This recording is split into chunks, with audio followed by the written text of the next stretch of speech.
The Italian, the Spanish, the French, the Scandinavian. Why does the map of Europe double as a chess strategy book? The answer is actually pretty wild. The simplest reason is geography. Openings are usually named after the homeland of the master who first analyzed them.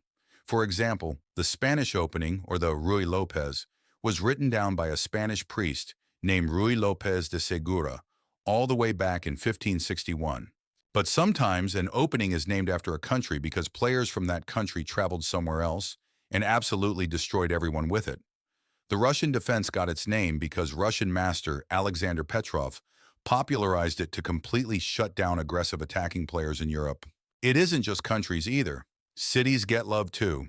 The Berlin defense, the London system, and the Vienna game are all tied to specific historic tournaments where those exact setups completely altered chess theory forever. So whenever you pick an opening, you aren't just pushing pawns, you're playing through hundreds of years of world history. What country's opening do you main?